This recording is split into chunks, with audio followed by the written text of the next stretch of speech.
Okay, welcome to LZ encoding.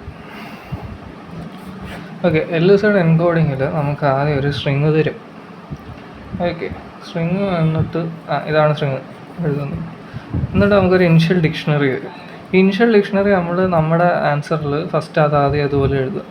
Okay, നമുക്ക് answer വരേണ്ടത് ഇങ്ങനെ ഇരിക്കും എന്ന് പറഞ്ഞാൽ എൻകോഡഡ് ഔട്ട്പുട്ട് ഇൻഡെക്സ് എൻട്രി ഇങ്ങനെയാണ് ആൻസർ വരുന്നത്. ഓക്കെ, ഇത് വേണമെങ്കിൽ റൈറ്റിൽ എഴുതാം, എന്തായാലും വേണമെങ്കിൽ റൈറ്റിൽ എഴുതാം, എളുപ്പമാവും. ഇൻഡെക്സ് എന്താന്ന് ഇൻഡെക്സ് എൻട്രി ഔട്ട്പുട്ട്. ഓക്കെ, 1 2 3 4 5. ആദ്യത്തെ ഇനിഷ്യൽ ഡിക്ഷണറി നമുക്ക് ക്വസ്റ്റ്യൻ തരും, അതുപോലെ എഴുതുക. A B R Y V blank. Okay, ബാക്കിയാണ് നമ്മൾ ഫില്ല് ചെയ്യേണ്ടത്.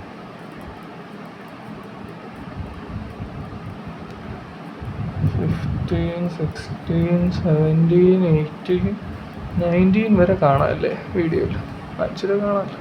ഓക്കെ, ക്വസ്റ്റ്യൻ കാണാൻ വയ്യല്ലേ?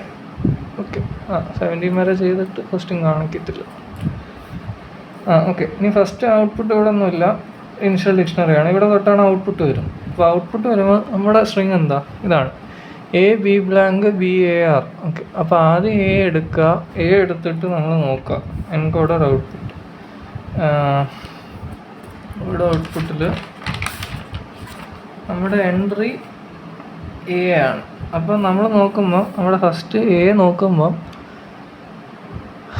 A ഡിക്ഷണറിയിലുണ്ട്. അപ്പോൾ A 1 ആണെന്ന് അറിയാം. അപ്പോൾ നമ്മൾ A എഴുതുക, എന്നിട്ട് ഔട്ട്പുട്ട് 1 എഴുതുക. എന്ന് പറഞ്ഞാൽ നമ്മൾ A 1 വഴി സിഗ്നിഫൈ ചെയ്തു. ഈ LZWയിൽ നമ്മൾ എപ്പോഴും ഈ എൻട്രിയുടെ റൈറ്റിൽ കിടക്കുന്ന ഏറ്റവും റൈറ്റിൽ കിടക്കുന്ന ആ ഒരൊറ്റ ക്യാരക്ടർ നമ്മൾ എൻകോഡ് ചെയ്യൂല. ഈ ഔട്ട്പുട്ട് വെച്ചിട്ട് കണ്ടുപിടിക്കാൻ പറ്റൂല. അത് അവിടെ വെച്ചേക്കുവാണ്. അത് അടുത്ത സ്റ്റെപ്പിൽ നമ്മൾ എൻകോഡ് ചെയ്യത്തുള്ളൂ. ഇത് ചുമ്മാ എഴുതുന്നതാണ്. ചുമ്മാ അല്ല, എഴുതണം. അപ്പോൾ ഇവിടുത്തെ മൈൻഡ് ചെയ്യേണ്ട തൽക്കാലം. അപ്പം നമ്മൾ A എഴുതി ഇവിടെ ഡാഷ് ഇട്ടിട്ട്, ഡാഷല്ല, എൻകോഡിങ്ങിൽ ഡാഷല്ല, ഡീകോഡിങ്ങിൽ ഡാഷ് ഇട്ടാൽ മതി. എൻകോഡിങ് നമ്മൾ ചുമ്മാ എഴുതുവാണ്. ഈ B ബ്ലാങ്ക് ചുമ്മാ എഴുതുവാണ്. ഈ ഔട്ട്പുട്ടിൽ B ബ്ലാങ്ക്, ഇപ്പോൾ B ബ്ലാങ്ക് എന്തുവാ 5 ആണ്. 5 നമ്മൾ ഇവിടെ 5 ഒന്നും എഴുതുന്നില്ല. അടുത്ത സ്റ്റെപ്പിലാണ് ഈ B ബ്ലാങ്ക്, ഈ ഡാഷ് നമ്മൾ എൻകോഡ് ചെയ്യുന്നത്. അപ്പോൾ അടുത്തത് നമ്മൾ ഈ B ബ്ലാങ്ക് അതുപോലെ എഴുതുക. ഓക്കെ, ഇതിലൊരു വ്യത്യാസമില്ല. ഈ ലാസ്റ്റ് ആയിരിക്കും ഇവിടുത്തെ ഫസ്റ്റ് ഓൾവേസ്. B ബ്ലാങ്ക് എഴുതി അടുത്ത ക്യാരക്ടർ നമ്മൾ ക്വസ്റ്റ്യനിൽ നോക്കുമ്പോൾ B ആണ്.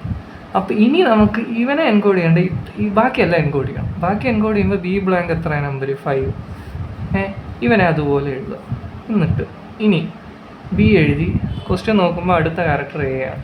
ഓക്കെ, ഇനി നമ്മൾ നോക്കുമ്പം നമ്മുടെ എൻട്രിയിൽ B നമുക്ക് A ഒന്നും ചെയ്യണ്ട, B എൻകോഡ് ചെയ്യണം. B എൻകോഡ് ചെയ്യണം. എന്താ ആൻസർ?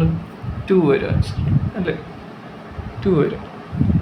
ഇനി B A ഡിക്ഷണറിയിൽ നമ്മൾ B A 2 ക്യാരക്ടർ എടുത്തതിൻ്റെ കാരണം എന്ന് പറഞ്ഞാൽ B എടുത്തു കഴിഞ്ഞിട്ട് നമ്മൾ നോക്കുമ്പോൾ ഡിക്ഷണറിയിലുണ്ട്. A എടുത്തു കഴിഞ്ഞിട്ട് B A ഡിക്ഷണറിയിലില്ല. അതുകൊണ്ടാണ് അവിടെ നിർത്തുന്നത്. ഇനി B A ഡിക്ഷണറി ഉണ്ടായിരുന്നെങ്കിൽ നമ്മൾ ഒരു ക്യാരക്ടറിനും കൂടി എടുക്കും, എന്ന് പറഞ്ഞാൽ A 6 കൂടി എടുക്കും. ഓക്കെ, ഇനി അടുത്ത ഇത് അതുപോലെ എഴുതുക. ഇനി ക്വസ്റ്റ്യൻ നോക്കുമ്പോൾ A കഴിഞ്ഞ് എന്തോ കിടക്കുന്നത്? 6 എഴുതുക. എന്നിട്ട് ഈ പറയുന്ന R അതുപോലെ എഴുതുക. R അതുപോലെ എഴുതിയിട്ട് R അതുപോലെ എഴുതുക. Aൻ്റെ നമ്പർ എന്തായിരുന്നു? 1 എഴുതിയിട്ട്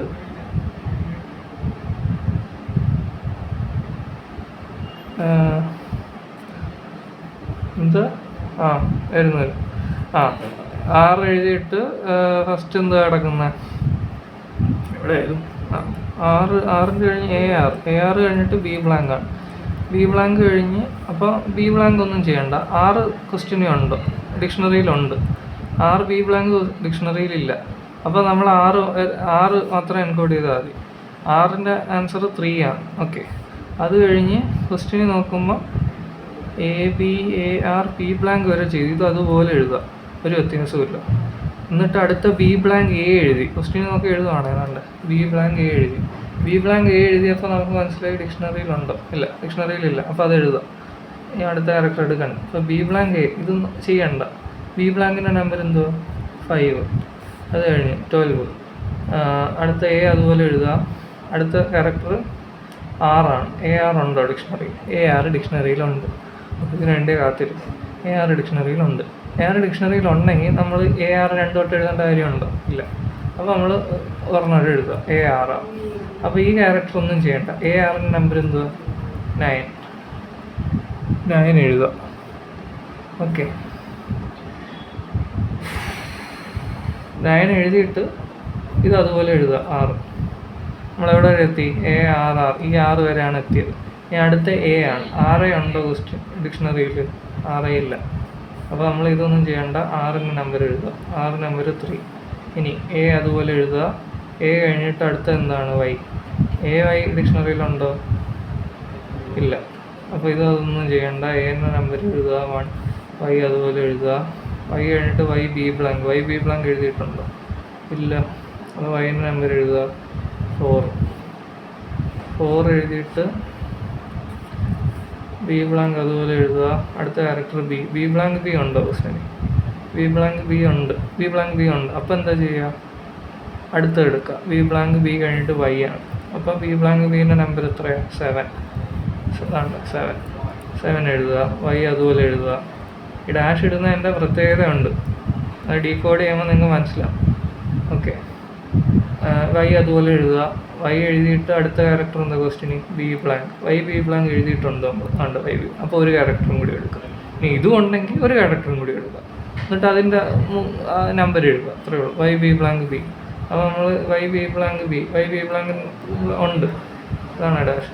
വൈ ബി ബ്ലാങ്ക് ഉണ്ട് ഇവിടെ ഉണ്ട്. വൈ ബി ബ്ലാങ്ക് ഇവിടെ ഉണ്ട്. അപ്പോൾ അത് 15 ആണ്. 15 എഴുതുക. എന്നിട്ട് ബി അതുപോലെ എഴുതുക. ബി അതുപോലെ എഴുതിയിട്ട് ക്വസ്റ്റ്യൻ നോക്കുമ്പോൾ എ ആറാണ്. ക്വസ്റ്റ്യൻ നോക്കിയാൽ എ ആർ. ബി കഴിഞ്ഞ് എ ആണ്. ബി എ ക്വസ്റ്റ്യനെ ഉണ്ട്, ഡിക്ഷണറിയിലുണ്ട്. അപ്പോൾ നമ്മൾ ഒരു ക്യാരക്ടറും കൂടി എടുക്കുക. B A R. ബാറായി. ബാർ എന്തായാലും ഇല്ല. ബാറില്ലാത്ത സ്ഥിതിക്ക് ബാ എടുക്കുക. ബാൻ്റെ നമ്പർ 11. 6 അതുപോലെ എഴുതുക. 6 അതുപോലെ എഴുതിയിട്ട് A B A R R. A R A. റാ ഉണ്ടോ? 6 ഉണ്ട്. അപ്പോൾ ഒരു ക്യാരക്ടറും കൂടി എടുക്കുക. 6 റാൻ്റെ നമ്പർ 13 എടുത്തിട്ട് വൈ അതുപോലെ എഴുതുക. Y A question. ഇപ്പോൾ കാര്യം പിടികിട്ടിയല്ലോ. ഇങ്ങനെ എഴുതി അങ്ങ് പോവാം. അത്രയേ ഉള്ളൂ.